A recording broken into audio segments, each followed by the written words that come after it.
நமஸ்தே குட்டீஸ், நம்மளோட குட்டி ஹிந்தி லேர்னர் சேனல்ல நம்ம இன்னைக்கு பார்க்க போறது பிரவீன் பூர்வாத் ஃபர்ஸ்ட் பேப்பர்ல 6th எக்ஸசைஸ் டிப்பனி தான் பார்க்க போறோம். இன்னைக்கு பார்க்க போற டிப்பன் வந்து सत्य अहिंसा और आत्म बलिदान। भारत के राष्ट्रपति श्री प्रणब मुखर्जी ने महात्मा गांधी के विचारों सत्य अहिंसा सत्याग्रह और आत्म बलिदान पर प्रकाश डाला। அதாவது இந்தியாவோட ஜனாதிபதி பிரணப் முகர்ஜி வந்து அவங்க காந்திஜியோட அதாவது கொள்கைகளான சத்தியம், அஹிம்சை, சத்தியாகிரக और ஆத்ம பலிதான் அப்படின்னா சுய தியாகம், இதை பத்தி இதுல சொல்லியிருக்காங்க, வெளிப்படுத்தியிருக்காங்க அப்படிங்கிறாங்க. सत्य अहिंसा और आत्म बलिदान। देशपिता महात्मा गांधी के जीवन में अनेक कार्यों में 3 चीजों स्थिर रही, சத்திய, அஹிம்சா और ஆத்ம பலிதான். அதாவது தேச தந்தை காந்தியடிகளோட வாழ்க்கையில அவர் செய்யற அந்த வேலைகள், காரியங்கள்ல வந்து 3 விஷயங்கள் வந்து எப்பயுமே நிலைத்திருக்கும் அப்படிங்கிறாங்க. என்னன்னா சத்தியம், அஹிம்சா और ஆத்ம பலிதான். இங்க மேல பார்த்தோம்ல, ஆத்ம பலிதான்னா சுய தியாகம். इन्हीं से वे महात्मा बने और भारत स्वतंत्र हुआ. இதனால அவர் வந்து மகாத்மாவா ஆயிட்டாரு, நாட்டுக்கு சுதந்திரமும் கிடைச்சது அப்படிங்கிறாங்க. आज भी अनेक देश गांधीवादी सिद्धांतों से प्रेरित हैं और शांति व समानता के लिए इन्हें अपनाते हैं. இன்னைக்கு வந்து நிறைய நாடுகள் வந்து காந்திவாதம் இந்த கொள்கைகளை வந்து ஃபாலோ பண்றாங்க, அட்ராக்ட் ஆயிருக்காங்க இந்த கொள்கையால. அப்புறம் அமைதி, அப்புறம் சமம், எல்லாரும் சமம் அப்படிங்கறதுக்காகவும் இதை வந்து ஏத்துக்கிட்டாங்க அப்படிங்கிறாங்க. सत्याग्रह।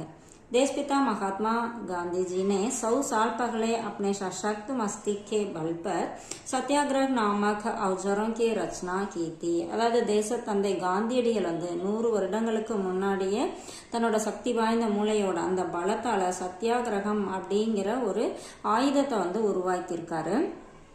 காந்திஜி ने 1906 में दक्षिण अफ्रीका के जोहानेस्बर्ग में सत्याग्रह की शुरुआत की. அவர் 1906லயே அதாவது தென் அமெரிக்காவில் வந்து ஜோகனேஸ்பர்க் அப்படிங்கிற இடத்துல சத்தியாகிரகத்தை ஆரம்பிச்சிருக்காங்க. காந்திஜி சத்தியாகிரகோ ஆத்ம பல் கக்தே ஹே. அவங்க வந்து சத்தியாகிரகத்தை தான் நம்மளோட ஆத்ம பலம் அப்படின்னு சொல்றாங்க. சத்திய, அஹிம்சா और ஆத்ம பீடன் பர் ஆதாரித்து ஹே. இது வந்து சத்திய, அதாவது உண்மையும், அஹிம்சைன்னா மற்றவங்கள துன்புறுத்தாம இருக்கிறது, அந்த மாதிரி இருக்கிறதும், ஆத்ம பீடன் அப்படின்னா தானே அந்த ஒரு கஷ்டத்தை வந்து தானே ஏத்துக்கிறது, அந்த மாதிரி விஷயங்களை பேஸ் பண்ணி இருந்தது அப்படிங்கிறாங்க.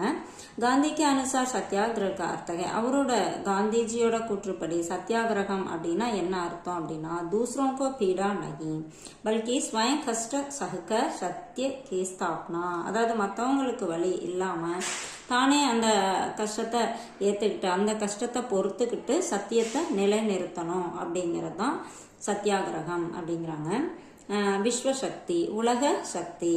प्रणब मुखर्जी ने कहा कि गांधी केवल भारत या दक्षिण अफ्रीका तक सीमित नहीं है. அதாவது பிரணப் முகர்ஜி வந்து என்ன சொல்றாங்க அப்படின்னா, காந்திஜி இந்தியாவில் மட்டும் இல்ல, இந்தியா அப்புறம் தக்ஷின் ஆப்பிரிக்கா, தென்னாப்பிரிக்காவில் மட்டும் அவரோட கொள்கைகள் இல்லை, அது வரைக்கும் அவங்களோட லிமிட் இல்லை. வே விஸ்வ சக்திக்கு, அவங்க உலக சக்தி அப்படிங்கிறாங்க. सभ्यता की धारा को ना हिटलर और ना मुसोलिनी तय करेंगे बल्कि गांधी जैसे सरल जीवन जीने वाला महापुरुष की दया करेंगे. அதாவது நாகரிகத்தோட போக்க வந்து ஹிட்லர் இல்லைன்னா முசோலினி அவங்கள வந்து தீர்மானிக்க மாட்டாங்க, ஆனா காந்திஜி மாதிரி ஒரு எளிமையான வாழ்க்கை வாழ்ற ஒரு பெரிய மனிதர்களால மட்டும்தான் அதை தீர்மானிக்க முடியும் அப்படின்னு சொல்றாங்க. இது கொஞ்சம் ஷார்ட் பண்ணி கொடுத்துருக்கேன் இந்த டிப்பனியை, உங்களுக்கு ரொம்ப யூஸ்ஃபுல்லா இருக்குன்னு நினைக்கிறேன். தேங்க்யூ.